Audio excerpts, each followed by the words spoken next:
Welcome students to our today's new video. आज हम एक ऐसी टेक्निक के बारे में पढ़ने वाले हैं जो छोटे से छोटे पार्टिकल को इजीली डिटेक्ट कर सकती है। और इलेक्ट्रोफोरेसिस के अंदर आप सबको पता है कि कई टेक्निक यूज होती है, जिसमें एक एग्रोस जेल इलेक्ट्रोफोरेसिस और दूसरा है पॉलीएक्रिलामाइड जेल इलेक्ट्रोफोरेसिस, जिसे हम पेज के नाम से जानते हैं। और एसजीएस पेज उसी का एक टाइप है। एसजीएस हमारा एक अनायोनिक डिटर्जेंट है और इसका क्या यूज है वो हम इस टेक्निक के अंदर देखने वाले हैं। और इस आयनिक डिटर्जेंट की हेल्प से हम कैसे हमारे प्रोटीन को डिफरेंशिएट करेंगे। और इलेक्ट्रोफोरेसिस का प्रिंसिपल तो आप सबको पता ही है कि हम हमारे सैंपल को मॉलिक्यूलर वेट के बेसिस पर सेपरेट करेंगे, यानी हमें उसके बैंड्स मिलेंगे। जितना ज्यादा भारी होगा वो पीछे होगा और जो जितना ज्यादा हल्का होगा वो आगे होगा। और ये एक रेस की तरह है। तो स्टूडेंट्स, देर न करते हुए स्टार्ट करते हैं हमारा एसजीएस पेज। तो एसजीएस पेज क्या है स्टूडेंट्स? एसजीएस पेज के नाम में ही उसका पूरा प्रोसेस छुपा है। यानी एसजीएस हमारा एक अनायनिक डिटर्जेंट है जिसका रोल बहुत ही इंपॉर्टेंट है। और पेज यानी पॉलीएक्रिलामाइड एक ऐसा जेल है जो एग्रोस से ज्यादा इफेक्टिव है। एग्रोस भी बहुत इफेक्टिव है, पर एग्रोस हम ज्यादा लार्ज मॉलिक्यूलर वेट वाले कंपोनेंट को डिटेक्ट करने में यूज करते हैं जिनकी साइज ज्यादा है। पर छोटी चीजों को डिटेक्ट करने के लिए, छोटे सब यूनिट्स को डिटेक्ट करने के लिए पेज सबसे बेहतर है। और स्टूडेंट्स, इस प्रोसेस के अंदर कुछ केमिकल्स भी है, जैसे कि बीटा मर्केप्टोइथेनॉल, एसडीएस और हमारा पेज। और ये तीनों के कॉम्बिनेशन से हम कैसे एक सैंपल को डिटेक्ट करेंगे, उसे सेपरेट करेंगे, तो वो देखते हैं। तो स्टूडेंट्स, देर ना करते हुए स्टार्ट करते हैं हमारा एसडीएस पेज का प्रोसेस। तो समझ लो स्टूडेंट्स, हमारे पास एक प्रोटीन है और प्रोटीन हमेशा एक कॉम्प्लेक्स स्ट्रक्चर हुआ करता है जिसके अंदर सीक्वेंस ऑफ अमीनो एसिड है। पर रिसर्च लेवल पर हमें इसे स्टडी करना है, हमें उसकी सब यूनिट स्टडी करनी है। तो हमें क्या करना होगा? इस प्रोटीन को सबसे पहले सब यूनिट्स के अंदर ब्रेक करना होगा। और यहाँ पर सबसे पहला हमारा जो केमिकल आता है वो है हमारा beta mercapto ethanol. Beta mercapto ethanol का काम क्या है? बीटा मर्केप्टो इथेनॉल एक ऐसा केमिकल है जो क्या करता है स्टूडेंट्स, जैसे तो प्रोटीन एक हमारा कॉइल स्ट्रक्चर है, एक कॉम्प्लेक्स स्ट्रक्चर होता है। तो इसके अंदर बहुत सारे डाइसल्फाइड बॉन्ड होते हैं जो आप यहाँ पर देख रहे होंगे। तो students, beta mercapto ethanol in disulphide bond को ब्रेक करता है।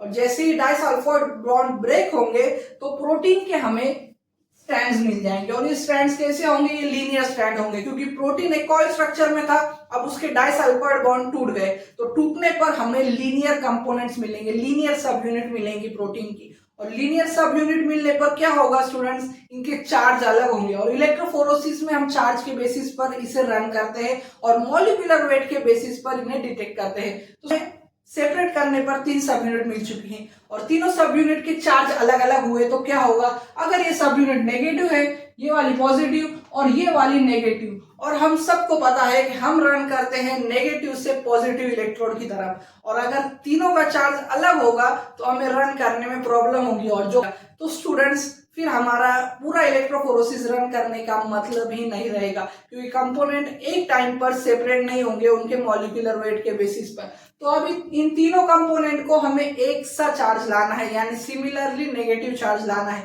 तो यहाँ पर जो हमारा एसडीएस है पेज के अंदर का, ये एसडीएस का मेन रोल आता है। जैसे कि मैंने आपको बताया ये एक अनायनिक डिटर्जेंट है। तो अनायनिक डिटर्जेंट का क्या काम होता है? Anionic detergent in linear chains पर जाकर बाइंड हो जाता है। समझ लो यहाँ पर एसडीएस हमारा बाइंड हो गया, और एसडीएस जैसे ही बाइंड होता है तो इन्हें नेगेटिव चार्ज इंपैक्ट कर देते। यहाँ पर बाइंड होगा तो ये नेगेटिव चार्ज दे देगा, और नेगेटिव चार्ज आने पर तीनों प्रोटीन सब यूनिट पर नेगेटिव चार्ज आ चुका है और सबका चार्ज इक्वल हुआ है। और ये प्रोसेस होने के बाद हम क्या करेंगे? अभी हम इसे जेल के अंदर रन करेंगे। और जेल के अंदर रन करने से पहले आपको 2 कंपोनेंट्स समझने होंगे। एक होती है स्टैकिंग जेल और एक होती है रनिंग जेल। इलेक्ट्रोफोरेसिस बहुत ही इजी टेक्निक है और हम इसे एज अ रेस समझेंगे। और रेस हमारी 100 मीटर भी हो सकती है, 400, कोई भी रेस हो सकती है। पर हर रेस के अंदर एक स्टार्टिंग लाइन होती है। स्टार्टिंग लाइन वो लाइन होती है जहां पर सब रेसर्स अलाइन होते हैं, और उसी लाइन को स्टैकिंग जेल कहा जाता है। यानी यहाँ पर हमारे पूरे सैंपल एक लाइन में खड़े होते हैं रेस में भागने के लिए। और जो नीचे रनिंग जेल देख रहे हैं, जिसे हम रिजोल्विंग जेल के नाम से भी जानते हैं, वहां पर हमारी दौड़ स्टार्ट होती है, यानी वहां पर असली रेस होती है। और वहां पर वही जीतता है जो सबसे हल्का होता है, जिसका मॉलिक्यूलर वेट सबसे कम होगा वो सबसे आगे जाएगा। तो स्टूडेंट्स अभी हमने इम्पार्ट कर दिया है नेगेटिव चार्ज सब पर, और हमने इन्हें नेगेटिव यानी नेगेटिव साइड पर स्टैक कर दिया है स्टैकिंग जेल के अंदर। और ये सब जैसे ही हम स्विच ऑन करेंगे, करंट पास होगा, तो ये सब रन होंगे पॉजिटिव साइड पर। यानी स्टूडेंट्स अभी हमने स्विच ऑन कर दिया और ये सब दौड़ रहे हैं। और दौड़ने पर क्या होगा, अगर हाथी और चीता की रेस लगाई जाए तो कौन जीतेगा स्टूडेंट्स? आप सबको पता है चीता जीतेगा, क्योंकि उसकी साइज छोटी है और वो तेज है।